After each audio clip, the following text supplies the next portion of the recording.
नमस्कार, मी फराह खान. तुम्ही बघताय महाराष्ट्रातला number 1 Marathi news channel news 18 Lokmat. बुलेटिनच्या सुरुवातीला एक मोठी बातमी आहे. सरपंच संतोष देशमुख हत्या प्रकरणातील मुख्य सूत्रधार असलेला वाल्मिक कराडबद्दलची एक आश्चर्यजनक माहिती समोर आली आहे. एका तरुणानं वाल्मिक कराडकडून 15 लाखांची खंडणी वसूल केल्याचा गुन्हा परळी शहर पोलीस ठाण्यात दाखल करण्यात आलाय. कराडच्या सांगण्यावरून दाखल केलेल्या गुन्ह्यामुळे बीडच्या पोलिसांवरही प्रश्नचिन्ह उपस्थित केलं जात आहे. वाल्मिक कराडला कोणी धमकी देऊ शकतं का असा सवाल सामाजिक कार्यकर्त्या अंजली दमान यांनी केलाय. तर खंडणी उकळल्याचा आरोप असलेल्या तरुणावर खोटा गुन्हा दाखल करून त्याच्या कुटुंबाचा छळ केला जात असल्याचा आरोप जितेंद्र आव्हाड यांनी सोशल मीडियावरील पोस्टच्या माध्यमातून केलाय. वाल्मिक कराड अज्याने खंडणीच्या प्रकरणामधून खून केल्याचं म्हटलेलं आहे चार्जशीटमध्ये आणि त्याच्याकडून कोणीतरी खंडणी वसूल केली होती असा गुन्हा एका तरुणावर दाखल झालाय. आणि या विषयी अधिक माहितीसाठी आपले प्रतिनिधी सुरेश जाधव हे आपल्यासोबत जोडले गेले आहे. सुरेश, काय सांगाल? खंडणीखोर असलेला वाल्मिक कराड त्याच्याकडून खंडणी कोणीतरी वसूल केल्याचा गुन्हा दाखल झाल्याचं बोललं जातं. नेमकं काय प्रकरण आहे हे? 1 वर्षापूर्वी हा गुन्हा दाखल करण्यात आला होता. 2/1/2024 रोजी हा गुन्हा दाखल करण्यात आला आहे आणि गुन्हा दाखल करणारा गणेश रमेश उगले हा धनंजय मुंडे यांच्या परळी येथील संपर्क कार्यालयात टाईप रायटर म्हणून काम करणारा व्यक्ती आहे आणि त्याच्या फिर्यादीवरून हा गुन्हा दाखल करण्यात आला होता. विशेष म्हणजे वाल्मिक कराड यांना जीवे मारण्याची धमकी देत 15 लाख रुपये नाही. थांबवते मी. अंजली दमानियाजी आपल्यासोबत जोडल्या गेल्या आहेत, त्यांची प्रतिक्रिया आपण घेऊयात. अंजली दमानियाजी, खंडणीखोर असलेला वाल्मिक कराड याच्याकडून कोणीतरी खंडणी वसूल केल्याचं म्हटलं जात आहे. तुमचं काय म्हणणं याविषयी?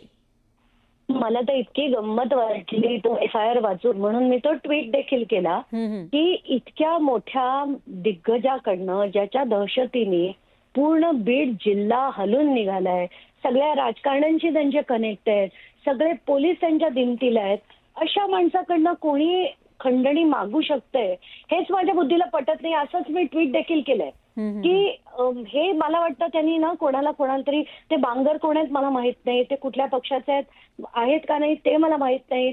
तर हे जे सगळं होत आहे ना, कारण पोलीस यंत्रणा यांच्या हातात आहे आणि याच्यातच ते अशा अनेक लोकांना जे त्यांच्या विरुद्ध लढतात त्यांना अडकवण्यासाठी केलंय.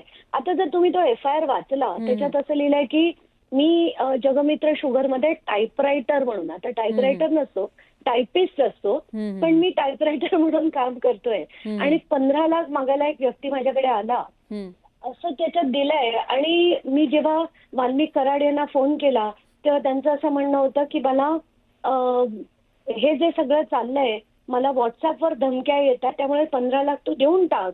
हे जे सांगण्यात आलंय ना, हे कोणाच्या बुद्धीला पटेल की वाल्मिक कराडला कोणी दहशत करू शकेल? हे तुम्हाला आम्हाला आपण 3 महिने जे सगळं बघतोय त्याच्यावरनं बुद्धीला पटेल तरी का? अंजली दमानियाजी, यावरून खोट्या गुन्ह्यांविषयीचा सुद्धा या ठिकाणी प्रताप असण्याची शक्यता आहे. म्हणजे लोकांना अडकवण्यासाठी अशा पद्धतीने खोटे गुन्हे दाखल केले जात होते का, असाही संशय आहे? मी आत्ताच्या घटकेला माझा तोच तपास चाललाय की वाल्मिक कराडनी किती जणांवर असे खोटे गुन्हे केले आहेत, किती जणांचा छळ केलाय, की आता त्याच याचे माझं इन्व्हेस्टिगेशन चालू असताना मला हा FIR मिळाला आणि जो मी ट्विट देखील केलाय. म्हणजे एकीकडून लोकांना मारायचं, त्याच्याबरोबर त्यांच्याकडून खंडणी वसूल करायची आणि दुसरीकडे जे आपल्याला जुमानत नसतील त्यांना अशा पद्धतीने FIRच्या कचाट्यामध्ये अडकवून टाकायचा सगळा हा कारभार सुरू होता असं म्हणता येईल आपल्याला? बिलकुल बिलकुल, याच्यात काहीच शंका नाहीये.